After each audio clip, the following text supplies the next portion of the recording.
Welcome to Between the Reads, where we shine a spotlight on some of the most talented Black authors in the industry to discuss their works of fiction and the inspirations behind them. Each episode will dive into the rich and diverse world of literature, exploring everything from historical fiction to romance and speculative fiction to YA and beyond. Tune in as we celebrate the voices of Black authors and the power of storytelling. Are you ready, Boos and Bros? Then sit back, relax, and let's get to it. Today's episode is brought to you by Simon & Schuster, presenting the captivating novel Everything's Fine, written by the talented Cecilia Rabess. Are you ready for a thought-provoking and heartwarming story?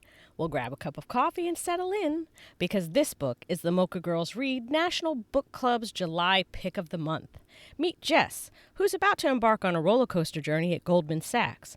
On her first day, she's surprised to find herself teamed up with Josh, her former college sparring partner. Now, Josh is white, conservative devil's advocate, and let's just say Jess isn't thrilled about it. But life takes an unexpected turn when Jess becomes the only Black woman on the floor, struggling with being overlooked and underestimated. It's in this challenging moment that Josh steps up in ways she never anticipated, supporting her, albeit imperfectly. Sparks fly, and an unlikely friendship blossoms, tinged with undeniable chemistry. As their bond deepens, it quickly evolves into an electrifying romance that catches them both off guard. But hold on tight, because it's 2016, and the cultural and political landscape is shifting beneath their feet. Jess, still discovering who she is and what she stands for, faces tough choices about love and compromise. Everything's Fine is available now in hardcover, paperback, audiobook, and ebook from your favorite bookseller. Learn more by visiting mochagirlsread.com.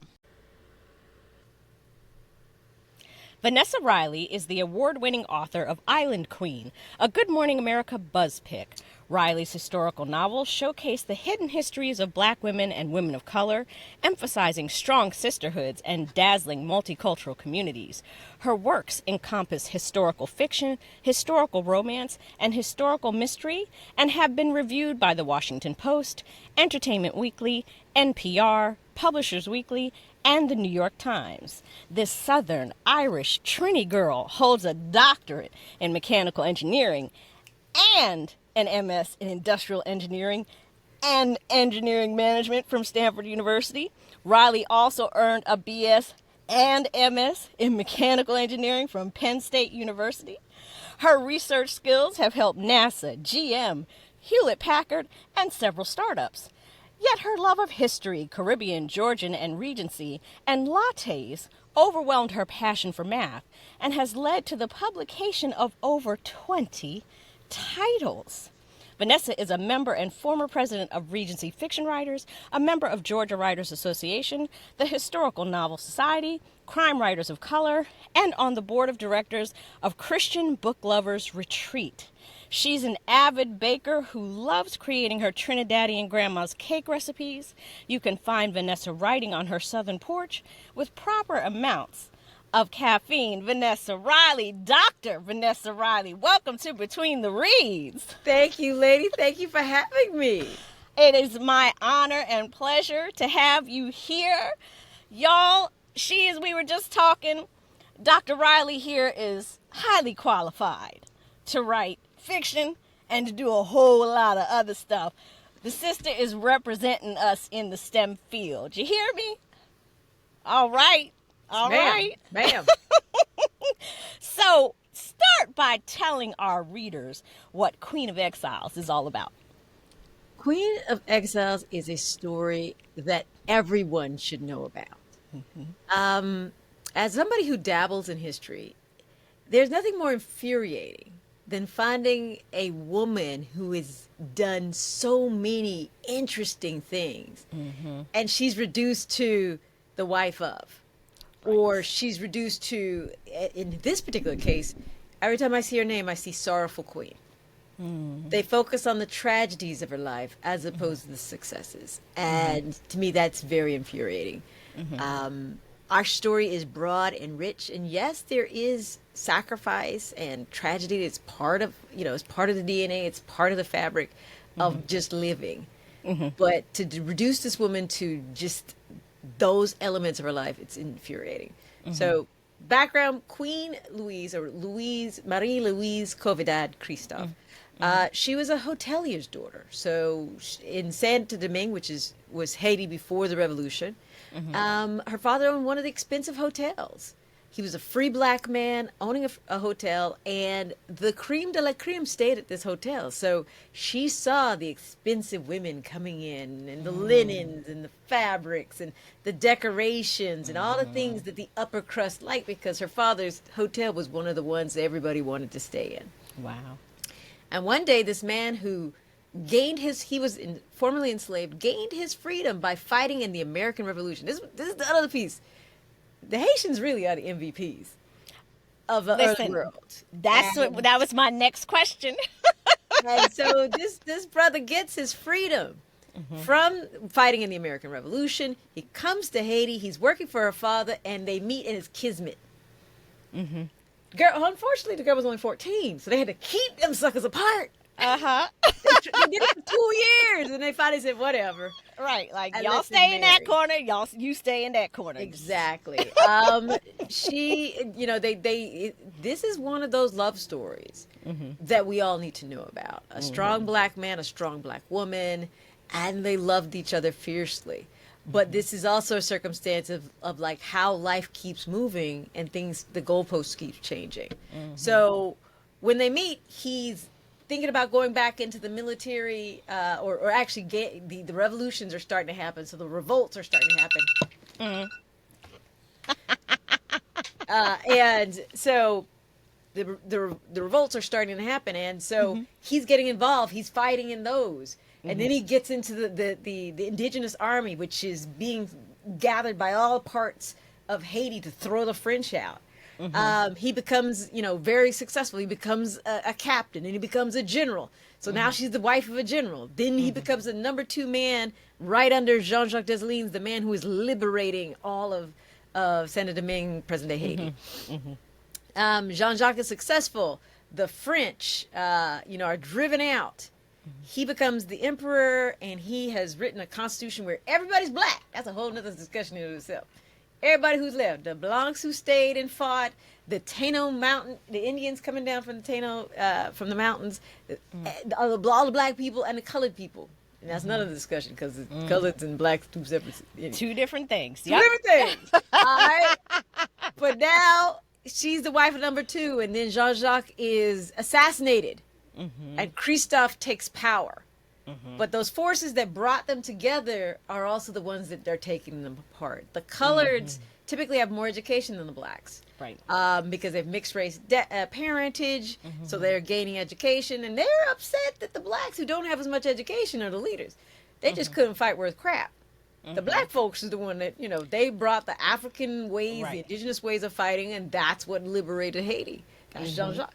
So the country literally splits in two. The colors go to the south and form a republic, and Henri has a country up here in the north. But he's looking at the landscape, and he's saying, France is going to come back. He's having nightmares that France is going to come back. So he decides that for the world to intervene and step in, we have to look like them.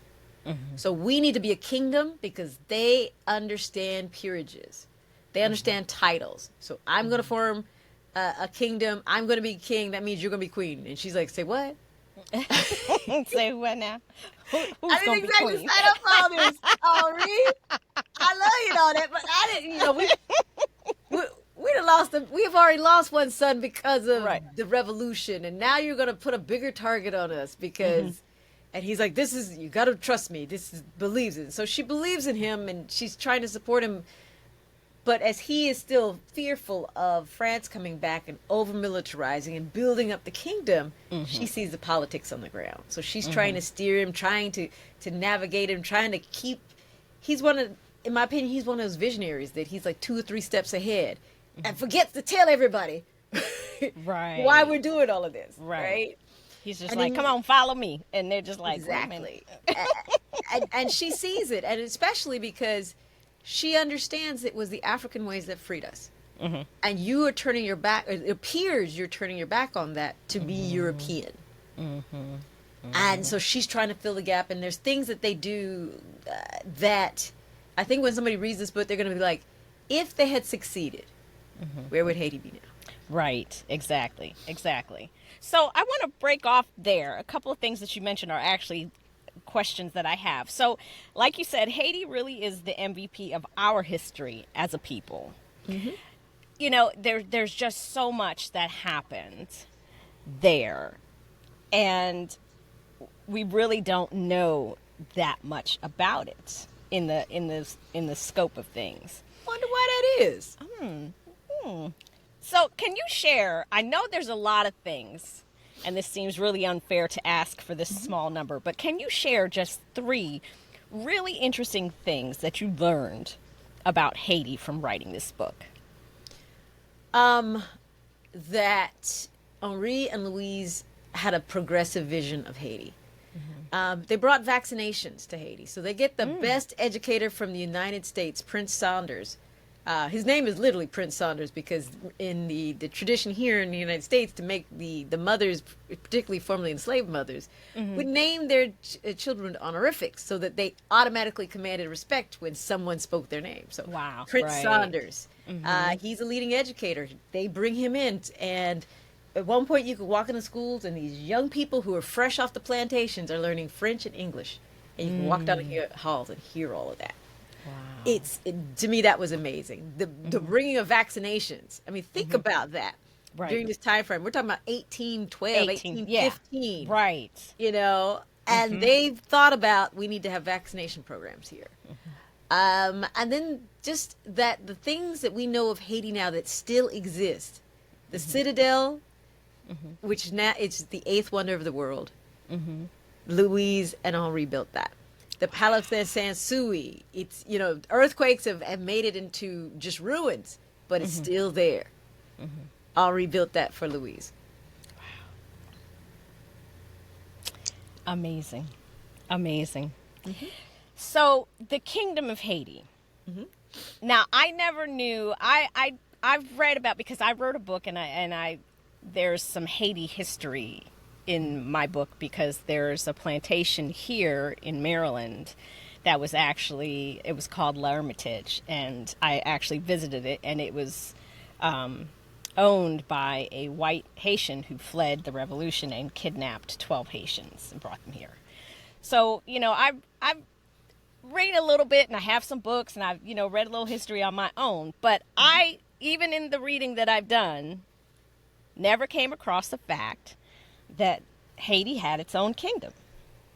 Now, it only lasted 9 years, which sounds to me like our Reconstruction era here that lasted. I got a better one for you. You know how we love the Regency? Regency started in 1811 when King George goes mad for the final time. Regency ends in 1820 when King George dies. The kingdom starts in 1811 in Haiti, ends in 1820 when Henri dies. We know that Regency. Right. We don't know of this celebratory period in Haitian history. So what parallels do you see between these eras, the Regency and the Reconstruction period, and this Kingdom of Haiti? You see Black excellence on scales. Black folks in white spaces like never before. You see, you know, they're able to achieve a parity. At one point, Henri has more cash on hand than the King of England. Now, King of England has land up the yazoo, but actual cash at that point in time, Henri has more. So it's mind blowing, the achievements. Some of the, you know, unfortunately the parallels of male mental health, I think is, you know, you have a king who's going mad, maybe hereditary, might be these different types of allergic diseases and things like this. And then you have Henri's case, you have I firmly believe post-traumatic stress because he's fought in all of these revolutions, and he knows in his heart that France is going to come back. You know, to me, just the if given the opportunity to excel, whether it was Reconstruction or Haiti's kingdom period, you see builders, you see shapers, you see people moving the politics of the nation forward. I think that's a really exciting thing. And it's so funny to me because you see this, and then you always hear them saying, pull yourself up by your bootstraps, you know? And when we do, they tear it down. You systematically go after it and make sure it's isolated. Yes. Now, that's right not to there, say 'cause we did that some people didn't help. You know, yeah. So some people helped, you know. Some people are a detriment in these things. So, you know, I look at it this way. Everybody, there's no faultless person in history. Right. No faultless person. Right. And as we go back and look at history, we shouldn't be ashamed of history. We shouldn't feel guilty because of history. We should look at it. This is history. We need to know it because without it, we repeat it in all different forms and fashions.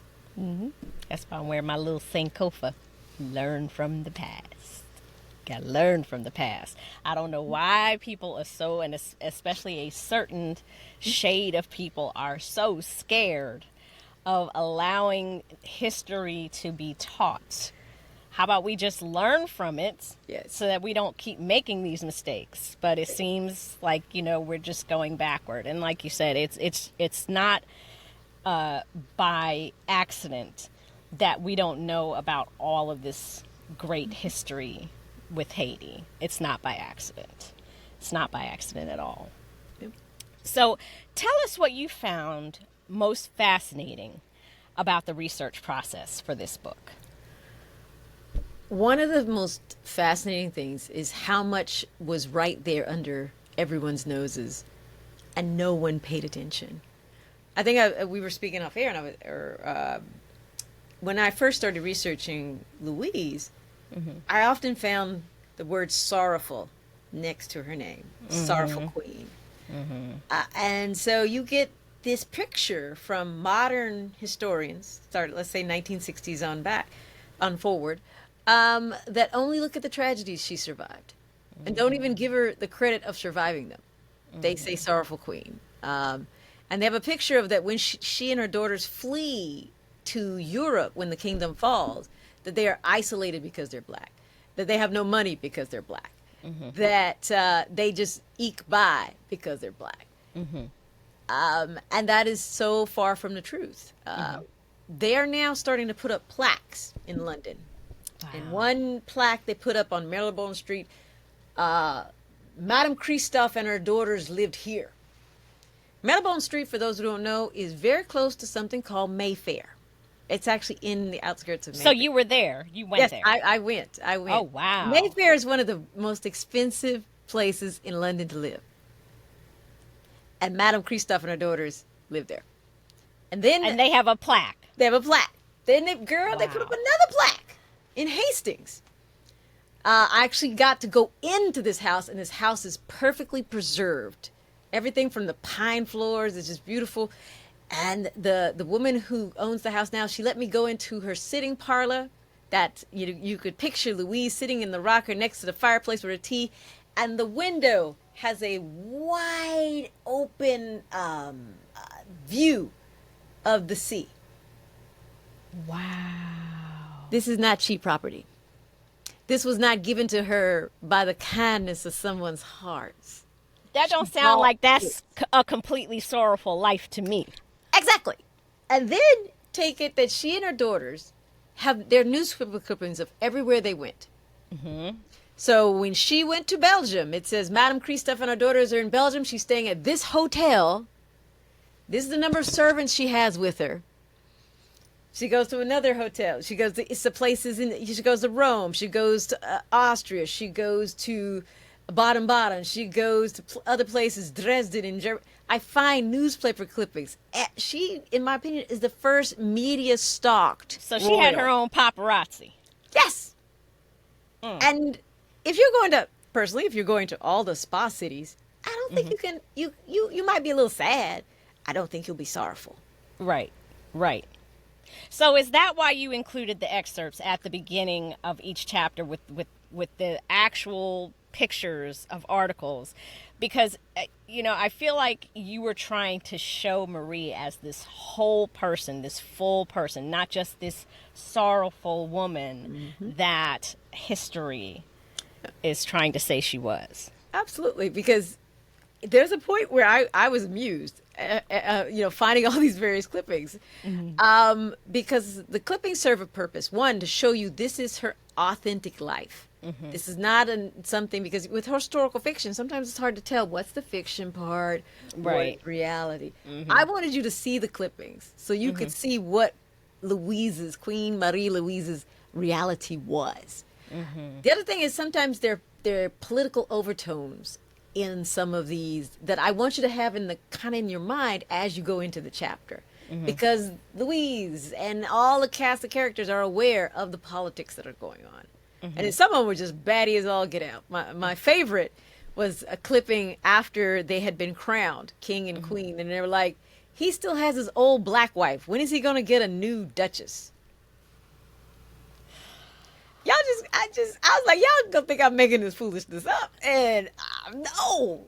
But these are like in broad daylight. Right. Anybody you can get on the British archives and look at these clippings and see this, and it's like, how can you diminish her life to nothing but the wife of, or this sorrowful lens that doesn't look at her successes and how she pushed forward, but just on the tragedies that she lived Well, through. I mean, to me, I think that's because, when you're looking at that and the politics of the time and the revolution happened and everybody here is scared about how that revolution is going to impact the enslaved people here, they don't want all that stuff going out. They don't want people to know that she's in power. They don't want people to know that she has money. They don't want people to know that she has a whole life.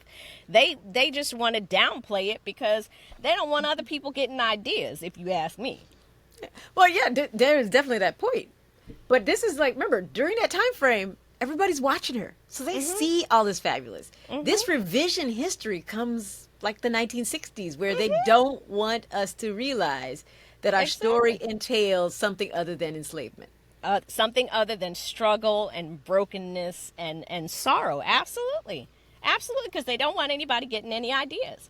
That's the absolute whole point. I mean, you can look at the journalism here. I have a book called Journalism and Jim Crow, and it talks about the impact that both black and white newspapers had on not only the politics but the racial climate in the South and really all over the country, and how you can have one event that is very clearly racially motivated. It is white people terrorizing and killing black people, but in the white paper they say, oh, the classic thing was always, he raped a woman. Protection. Protection. Yes. They're scary. But when you read the black newspaper of the same account, you get the real story. But the white newspaper is what incites all the white people into riots. And they're doing the same thing here with Marie-Louise. They want to paint a certain image so that, like I said, people don't get too many ideas. They stay in their place. Yes, and to dishearten them. Because if you don't take the time, if you accept that narrative, you miss all the richness of her life. Absolutely. Absolutely. So now this book is definitely for Marie-Louise. Absolutely. But you gave us some key moments with Henri. Yes. To kind of show us him in a full scope, even though we're really telling, Marie-Louise's story here. Why did you feel these glimpses of Henri were important? Because you have to, if one, black men and black men of power aren't really dealt with in a fair perspective. Right. This man he was a military man. He was a strong man, as they called it. But he was also a loving father. he was also a disciplinarian of his children. He loved Marie-Louise, and in his mental decline, it becomes obsession. And so I needed to give you these pictures so that you can see, as the narrative moves on, there is a problem. That's not where he started, but the pressures he was under and the discouragement of people not seeing his goals. I think visionary people need extra support. Yes. And so I see all of that, and as a wife, as a military wife, I understand, and so I want to make sure that military men are given a good landscape. When I know that I can see, from everything I've seen letters where he's had sent to his son, Victor, that are so tender, that it's like I wanted to try and capture bits of that relationship he has with his children in the book, and I want to give a full picture. And I'm in a very special position, being able to return these voices to us. And it's not something I take lightly. So if I can give you a full picture of him, of their relationship, of the love, and yet these other things that are tearing at them, at the fiber of their foundations, I want to show you that whole picture. These are fully three-dimensional beings. And I want you rooting for them, and I want you to understand. And then so when things happen that aren't what we want, you feel it, so that you feel the struggle that Louise has, and then also the dignity she rises up. You have to have that full picture in order to see why I say her life is a success, and not focus so much on the tragedies.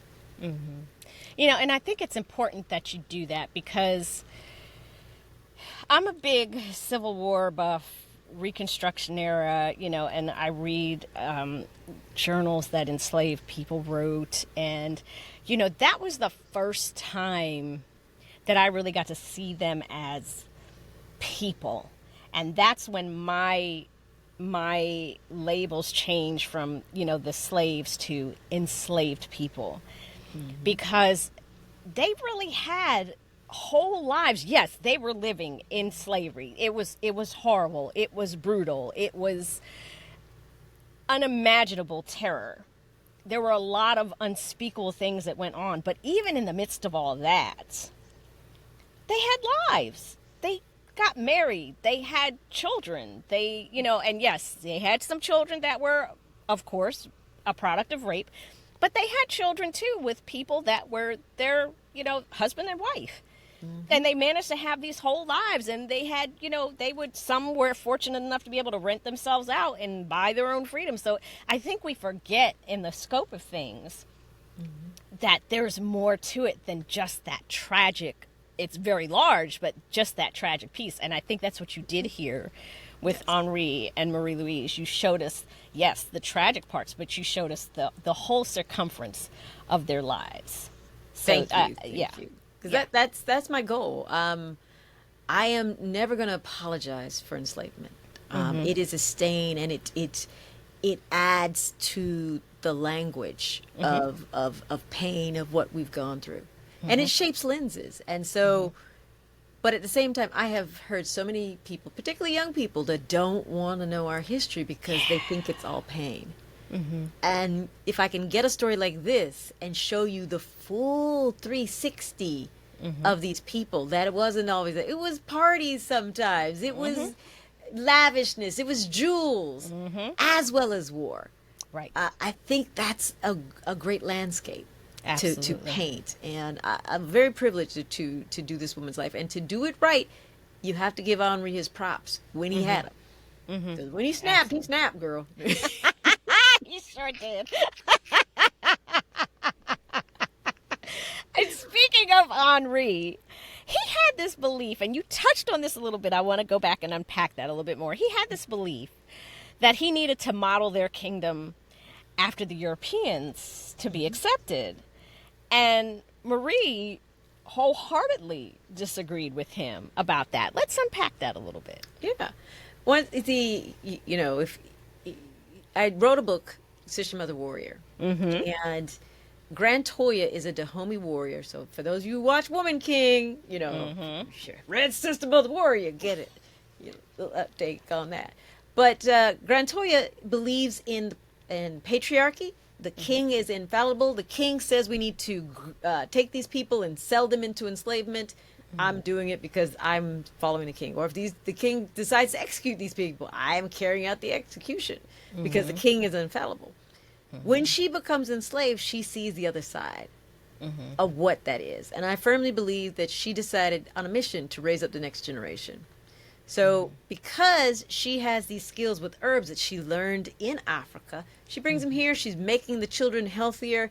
They allow her to exercise these kids. And you know what? If you kind of close your eyes, it might look like troop movement. I think she was raising up this next generation. And one young man she pours into is Jean-Jacques Dessalines. She teaches him how to position the troops based on the stars to go up into the mountains, because she had all that technology that she's bringing from Africa. She feeds it into him. He becomes one of the best military strategists of that age. He didn't go to West Point. He gets it all from Grand Toya. And Grand Toya had the Minos. I think in the movie they call them Abogoge. These women were fierce, and they fought on the battlefield. The big push of the French out, it's women and men joined together fighting to drive them out. And Louise knows this. And because Henri's old-fashioned, he wants the wife here and this sort of stuff, he's kind of going with what the men want and all these sorts of things. And she's like, no, you've got to show people that even if you're going to align us with Europe, that we still honor our African roots. So she makes a point of it. And there are policies she gets in place to hone in on it. But that is a real struggle, because Henri believes that if the world community sees us as just like them, our kings and dukes are just like their kings and dukes, then they will keep France from coming back. And he's actually partially successful. There are different points where Russia and England step in and keep France from coming back earlier because of the diplomatic work that he's done. Y'all, I don't know if y'all realize Dr. Riley here is a treasure. She must be protected at all costs. Okay? I'm just saying. Thank you. I'm just saying. Now, Cécile Fatime. Yes! I wrote about her in my book, which I'm re-editing and getting ready to, at some point release as an ebook. But in my book, she is a ghost that has come back into this house to help the main character free all these ghosts of enslaved people. So I knew a little bit about her, but I did not know until your book that she was related to the Queen. They're half sisters. I did not know that. Yes, and she lived. Check your dates, girl, because she lived a long time. That baby lived like 99. Yeah. So long time. But yeah, she and Boucheron, they go and it's one of the seminal moments that calls the people to action. So enslaved folks, free folks are coming out, and they have this huge ceremony, and she's the priestess, and they're hearing instructions, and this is one of the catalyst moments that says, you know what the hell? We go and fight, and people literally take off and start fighting in the streets and the cities and whatnot. This is her half-sister. I always watch Bloodlines, right? So it's something about these bloodlines that just, because that's just terribly interesting that they are happy. So Cécile, I use in the book to be that conscience of the people. She's a hero. Where she walks, people know what she did and how she stood up when it looked like there was no chance of us being free. So she's a hero. She could walk on water as far as the people are concerned. Right. And so right. she's whispering to Louise, like, yo, get your boy. He's going off the deep end here. Right. Right. And whatnot. So that bringing that piece of her into this book was a real privilege. Yeah, that's why because in my book, the couple, there's this couple and they managed to buy this plantation that for whatever reasons didn't go into the historic registry. And it's like they're in like 2019. So of course she's not alive by then, but I was like, she has to be a part of this book.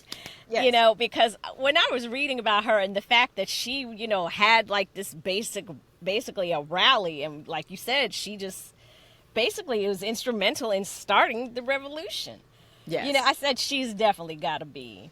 Yes. She's an amazing person. Mm-hmm. Amazing. And she was conceived somewhere in that area. So your book is spot on that girl. Because what? Her father, her mom was enslaved in the Americas. This is before the war. And her father is like allegedly some prince that I want to say Corsica or something like this, who's come over to help fight. And the mother is entertainment. And she becomes impregnated with Cecile. By the time they get she's shipped off, and Cecile are shipped off to Saint Domingue. I think the father who she ends up marrying, Louise's father, buys them, gives them the freedom, et cetera, et cetera. But Cecile leaves her home real young. So probably like 14, 15, that kind of thing. But yeah, girl, you spot on. It's the funny thing is she was originally named something else in my book. Mm-hmm. And then one night I actually had a dream and she said, that's not my name. My name is Cecile. And I was like, who is Cecile? Yeah. And then I woke up from that and then I saw this documentary called 1804 about the Haitian Revolution and she was in it and I almost fell off the bed. I was like, wait a minute.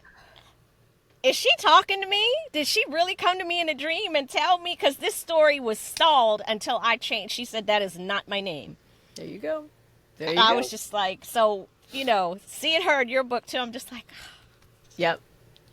That's part of the fun, right? Because, finding these voices and bringing them back and showing them in their power, to me, is one of the most exciting things you can do. So absolutely. Hats off to Cecile telling you what her name was.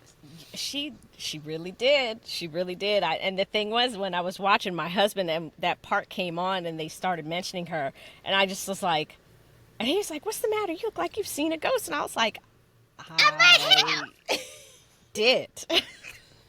She came to me in my dream and he was like, what? I was like, yeah.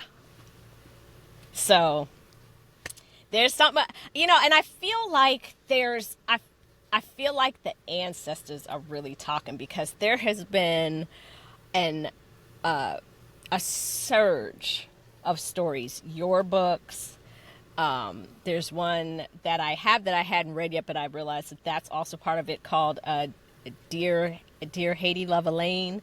I think that's what it's called. And that has Cecile in it from what I'm told. So I just feel like there's the ancestors are just rising up and saying, listen, we have this whole history in Haiti that y'all really need to embrace. Exactly. Exactly. Yeah. Yeah. So now there were flashbacks in this book, but there were none that actually put them actually in the revolution, while it was happening. Mm-hmm. Yeah. I'm curious as to why. Because I just wrote a whole book on the revolution. Okay. So, Sister Mother Warrior is the revolution. All right. The whole revolution. Cecile is in there. Everybody's the whole revolution. So I've done that. And Marie-Louise and Christophe are minor characters. Okay. Okay. That's why. So you basically pulled them from that book to do Queen of Exiles. So it's like 5 or 6 years later, this is what has happened. So you end it. The country's free. Jean-Jacques Dessalines has this new constitution. Okay. It's Grand Toya's funeral and whatnot. But there's a nice it's kind of like this is the new promise. And Okay. so now we're kind of showing you, although you don't have to read the two books together, it's just if you want to see the revolution, uh, that'll really Sister Mother Warrior Warrior. But I do add snippets because she was pregnant in the woods while Henri's out fighting, and they all know that if they find the wives, because the French were merciless, right, abusing the women,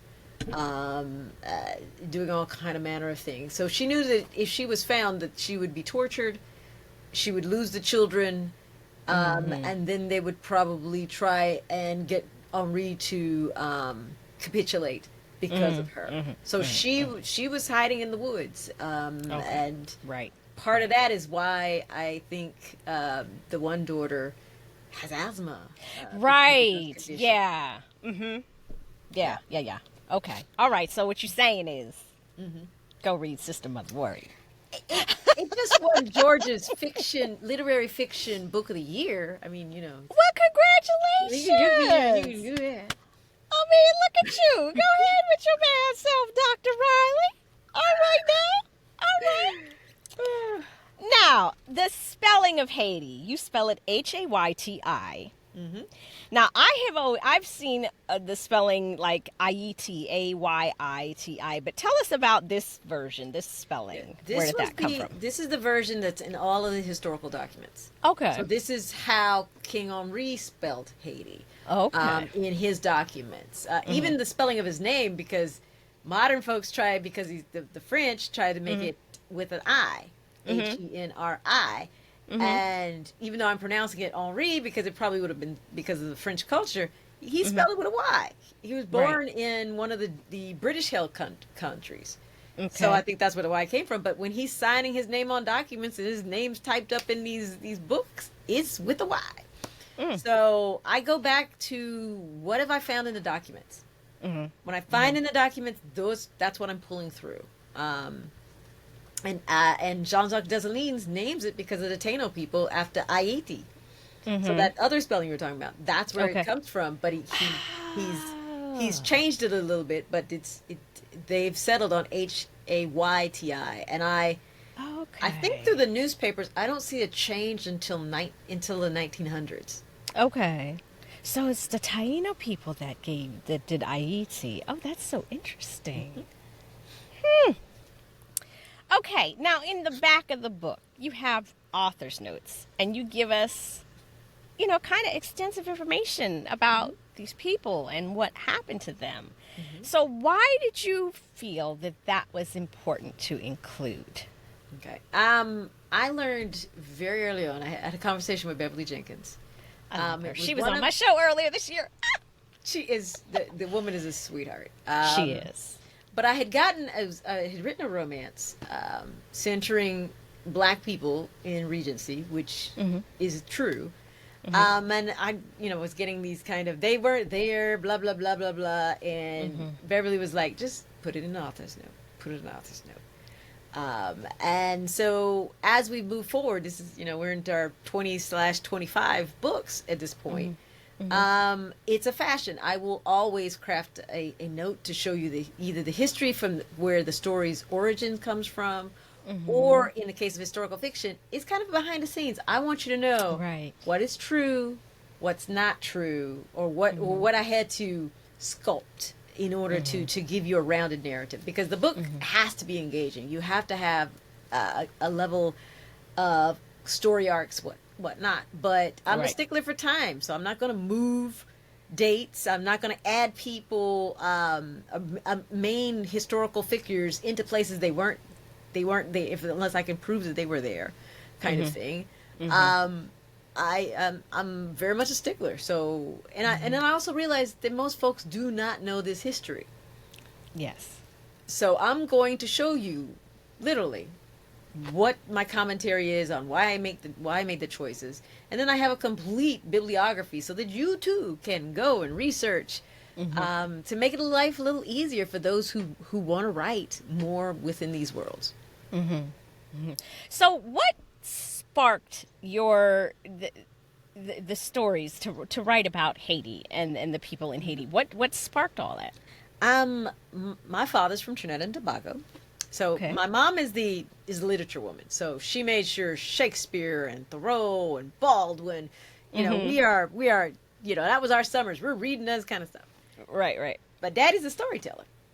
So Daddy would tell us these stories about adventures in the Caribbean, or because I was the only girl, he'd find these stories of interesting things that women did. And as an adult, I'm looking at these stories and I'm finding, actually 50% of what he told me was true.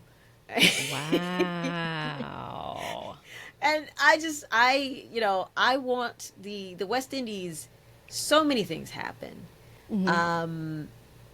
It's a nucleus for so many different things. And in some of the conditions we see continue today are because of the way it was colonized.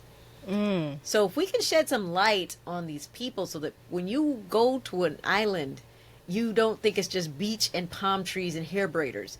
You go there knowing that sometimes the sands are brown and some are black and some are beige and some are cream, and that some have mountains and some have these types of palm trees or these types of almond trees. The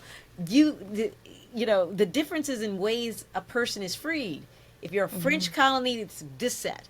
The Côte Noire. If it's a British colony, their manumissions are paid. There's everything is different. And when you grasp that, then you can understand why the local culture is what it is, and exhibits the way it is because of the various the way colonizations rampaged across the islands, and in who was the enslaver, who was the colonizer that did this to these island communities, etc. You have to know it, and I'm kind of painting. There's so many brave men and women who did incredible things. I want to bring them back so that we can enjoy them and take comfort in them and be motivated by them. There is absolutely nothing that we can't do. So are you going to write more about Haiti? Haiti is like the MVPs, right? So Right. if I'm looking, there's a specific type of woman I'm looking for. I am looking Okay. for power women. Okay. I'm looking for women who are brave. I'm looking for women who did something lasting, who had an effect on her people. And many of those women are Haitian because of the Haitian Revolution. They were called it, but they're islands. I got a story for Trinidad coming up. I got stuff. I got stuff coming. I'm not stopping by any means. So you're focusing though mostly on the islands? On the islands. Okay. For my historical fictions, mostly on the islands. Okay. I am my current novel that I'm working on is a dual timeline. That'll be my first real set of Americans. Ah. I know, it's funny. I've only Okay. written one American, and she was only there for a hot minute. Okay. Okay. All right. So the next, so it's just, to me,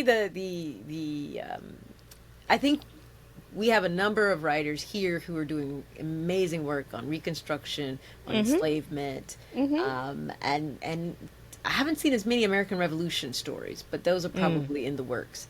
The islands have not, the historical aspect have not true. been done as much, and so it's really my calling, my passion is to return those stories. That's that I have never thought about that. That is absolutely true, and I'm here for it because I had my DNA done, because whenever I see an Ethiopian person, immediately they ask me, "Are you Ethiopian?" My husband and I went to an Ethiopian restaurant in Baltimore, and the owner came out. She is Ethiopian, and she looked at me and she's like, "Are you Habisha?" And I was like, "Mm-mm." And she's like, "You're not Ethiopian?" I said, "Mm-mm. I'm from New Jersey." She was like, "No." She was like, you have something back in there. And I was like, "Really, I don't." And then I got my DNA done. It made me mad. I was traumatized. She was right, wasn't she? No, the thing is, she's not.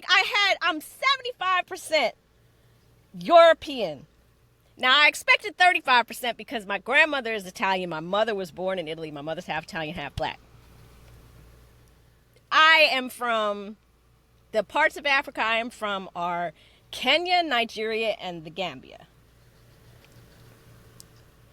But what's interesting, and that my whole point is this, is there's a 0.1% or 0.01% West Indian. And I'm just like, what? Where did that come from? Because I don't know any West. There are no West Indian people in my family, but I'm looking at it and it's like right there. I'm like, what? Yeah, so obviously, so go back a couple generations. Somebody, You know, somebody. It has to be further back than that because on my dad's side, you know, and my it could mom. be from the grandfather's side in Tally, because there's a True. lot of Spain and the explorations that happen from Europe, so it could come from that side. Maybe, and that's what I'm thinking. Because like what the bigger shocker was like 15% German. I'm like, what the hell is what? Okay, that might be Prussians, and you've read the book, so you understand why the Prussians might be Right, up in there. right, yeah, okay, yeah, yeah, I just made that connection now, but I just like, but the West Indian, I'm like, Yup. Cecile Fatima, she got to be in there somewhere. There you go. There you go. I'm just gonna And say they it don't have enough probably samples to be able to say specifically in the West Indies Right. where you are. So, But I'm as you're watch that change as more people do DNA testing. Watch that change. So that's one to keep focus on. I'm gonna claim Cecile, the warrior There you go, spirit. girl. There you go. So, where can readers find your books, Dr. Riley?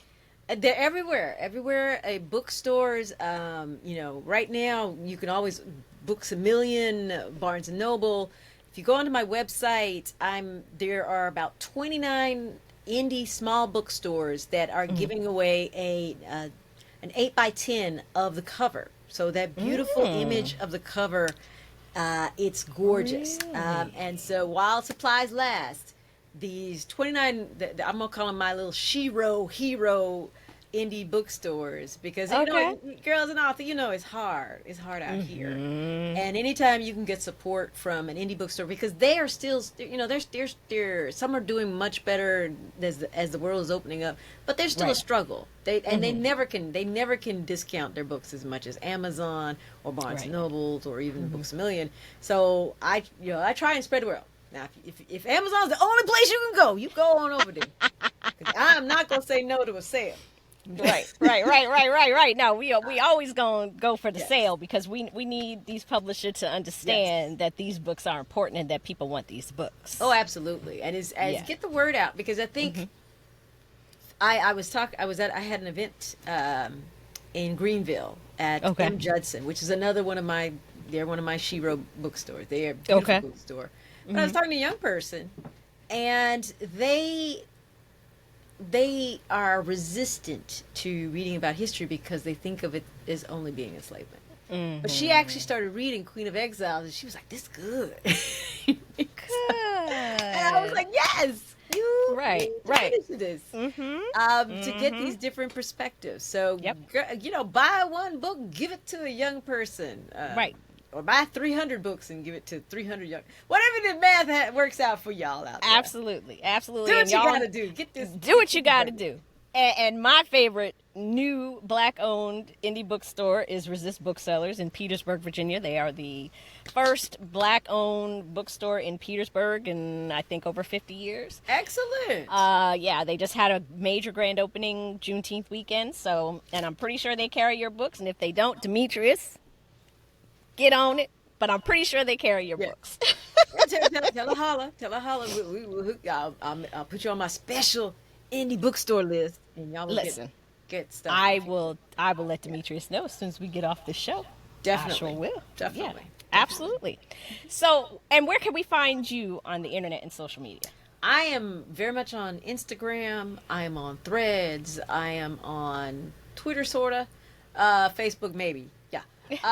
If you go to my website, I have all the icons except for Threads. All the icons are up there now. It'll get you to where. But also subscribe to my newsletter. Okay. Because I will let you know about events that are happening, specials that are happening. Sometimes I give away ARCs. It's all kind of, I want to grow my newsletters with the homies that love the history. And I want, no author can keep putting these books out without the support of the readers. Absolutely. So I'm very appreciative And I just, be a part of the journey, because we're not done yet. This is getting more fun. More things are happening. Stuff I can't even allude to is happening on this. So y'all be a part of the fun. Oh, stuff that you can't even allude to. My interest is piqued. Sound like you got some good stuff coming down the pike there. All right. Well, we have come to the end of our show, Dr. Riley. Thank you so much for being here, sharing your time and talents with us today. Absolutely a pleasure having you here. And have me back, because this is fun. Absolutely. I will absolutely. You are welcome back anytime, because you are a national treasure. We must protect you at all costs. You are so sweet. You are so at sweet. all Thank costs. you for everything you do for authors everywhere. You make a difference, so thank you. Thank you. And y'all know what time it is. At the end of every show, I leave you with a quote. And today's quote comes from Jean-Jacques Dessalines, leader of the Haitian Revolution and the first ruler of an independent Haiti under the 1805 Constitution. And he said, "We have dared to be free. Let us dare to be so by ourselves and for ourselves." Until next time, y'all, you know what to do. Grab a book and read. And I'm out. Thank you for lending me your ear today. If you've enjoyed this independent podcast, you can help me continue to shine the light on Black authors and their stories by becoming a patron at patreon.com/betweenthereads, or by giving a one-time gift at www.ko-fi.com/betweenthereadspodcast. That's ko-fi.com/betweenthereadspodcast. Tune in next time for another great episode.